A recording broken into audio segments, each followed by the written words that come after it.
Worüber frohlockte Großbritannien an diesem Tag? War die Gänsemarktoper eine Bürgeroper? Was hat Politik mit der Barockoper in Hamburg zu tun? Werden Sie keine Antworten darauf haben, bleiben Sie bei uns.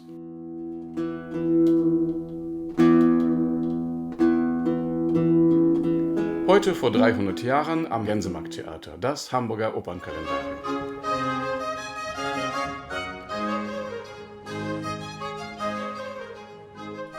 Heute vor 300 Jahren, am 8. Juni 1724, ist im Hamburger Theater am Gänsemarkt eine Serenade und Illumination Das frohlockende Großbritannien zu hören und zu sehen. Es ist keine Opernaufführung im gewöhnlichen Sinne, sondern eine Festvorstellung zur Geburtstagsfeier des britischen Königs Georg I. Die Musik stammt von Reinhard Kaiser, den Text schreibt der Hamburger Librettist Schwemschuh. Für die Flugwerke und Maschinen ist Monsieur Pichon zuständig, Ballettmeister ist Monsieur Decombe. Das Bühnenbild, bis dahin eine absolute Besonderheit, die wir in den nächsten Minuten ausführlicher betrachten, wird von Thomas Lediard erschaffen, dem Sekretär des britischen Botschafters und gleichzeitig zu der Zeit einem der Opernpächter.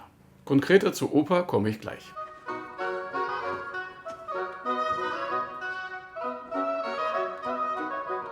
Zuerst schauen wir in die Tageszeitung Relationskurier, was man so an diesem Tag alles erfährt.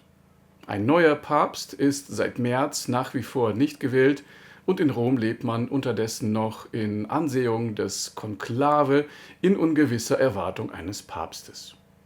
In Genua ist eine gute Anzahl Rekruten aus Deutschland gekommen und wird zur Verstärkung der Besatzungen in den Kastelen nach Neapel gebracht. Der berühmte Chirurg und Steinschneider Francesco Tenucci reist nach Rom, um Carlo Albani, dem Fürst von Soriano, seine Heilkunst zu erweisen. Und dann ging man in die Oper.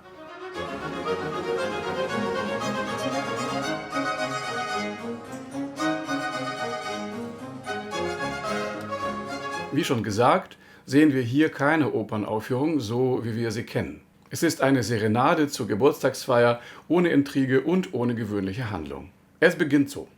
Sobald der Vorhang aufgeht, fliegt ein weißes Pferd von der Bühne über das Parterre und bringt ein Buch nach der großen Loge.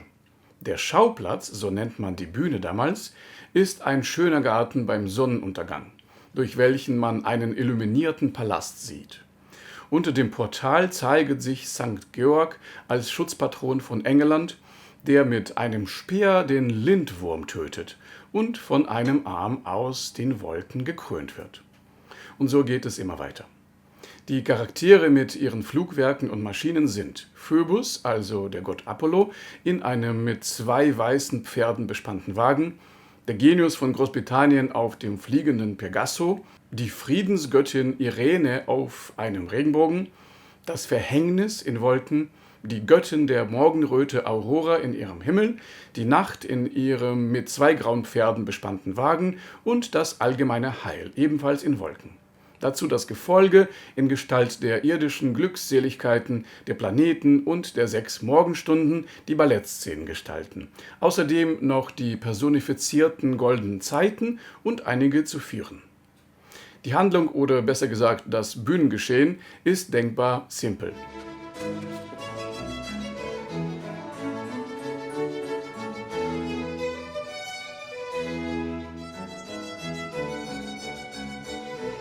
Götter und Fabelwesen versammeln sich und führen unterschiedliche Dialoge und Monologe zu Ehren und Gloire des Geburtstagskindes und des britischen Imperiums. Mit diesem Stück wird uns sehr deutlich vor Augen geführt, welche Rolle die Gänsemarktoper im barocken Hamburg wirklich spielt. Eine Bürgeroper?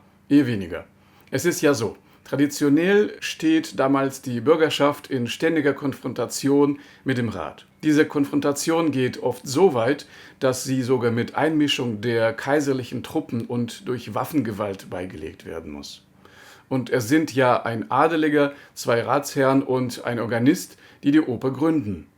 Sehr bald nach der Operneröffnung Im Jahr 1678 erkennt der Hamburger Rat die Attraktivität des Opernhauses als einen hervorragenden Ort für seine Repräsentation. Uns sind mindestens 78 Festvorstellungen zu Fürstenbesuchen und anderen politischen Anlässen bekannt. Wie in allen Hof- und Residenzstädten demonstriert auch der Hamburger Rat seine Macht und sein Reichtum durch prunkvolle und teure Events im Opernhaus. Oder feiert wichtige Ereignisse der Herrscherfamilien, so wie das Geburtstagsfest des britischen Königs Georg, der in jenem Jahr 64 wird. Die Musik von Reinhard Kaiser ist nicht erhalten, vielleicht könnte man in Großbritannien danach suchen.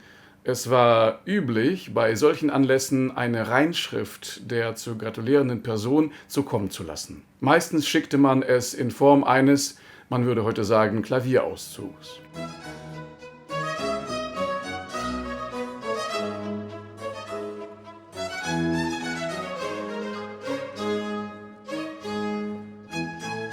Was aber erhalten ist, das Wichtigste hier ist sehr akribisch und auf ganzen 3 Seiten im Libretto beschrieben. Das Bühnenbild bestehend aus Illuminationen, Sinnbildern, Symbolen und Schriften. Der anscheinend außergewöhnlich kunst- wie technikbegeisterte Sekretär des britischen Gesandten Thomas Ledyard erstellt eine prächtige Kulisse aus unzähligen transparent durchleuchtenden Elementen, jede Größe, Farbe und Form. Tausende Kerzen. Es wird wahrlich nicht an Kosten und Aufwand gespart. Vorn zu beiden Seiten stehen 12 rot- und grün transparente Säulen nach korinthischer Ordnung mit ihren verguldeten Kapitalen und Hauptgesimsen, worauf durchscheinende Sinnbilder und Überschriften, auf dem Hauptgesims aber die unterschiedene Wappen seiner königlichen Majestät zu sehen. Oder in der Mitte stehen auf 2 Ovalen zur rechten Hand eine Tonne in dem Tierkreise und zur linken ein Fels, von den Wellen und Winden bestürmet.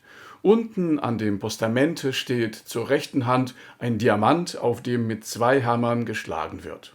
Dieses Feststück entsteht auf Wunsch des Chefs von Ledyard, des britischen Gesandten bei den Hansestädten, Cyril Wish. Der König selbst ist nicht anwesend, der Botschafter ist also die ranghöchste Person. Es scheint so, als würde Mr. Wish für sich selbst und für die Repräsentation der Größe und der Macht des britischen Imperiums diese Veranstaltung zu bestellen. Am 12. Juli berichten wir wieder über den Tag vor 300 Jahren, wo die Oper Rinaldo von Georg Friedrich Händel in Hamburg aufgeführt wurde. Bis bald. Gefördert durch Kulturgemeinschaften, die Beauftragte der Bundesregierung für Kultur und Medien, Neustadt Kultur und Kulturstiftung der Länder.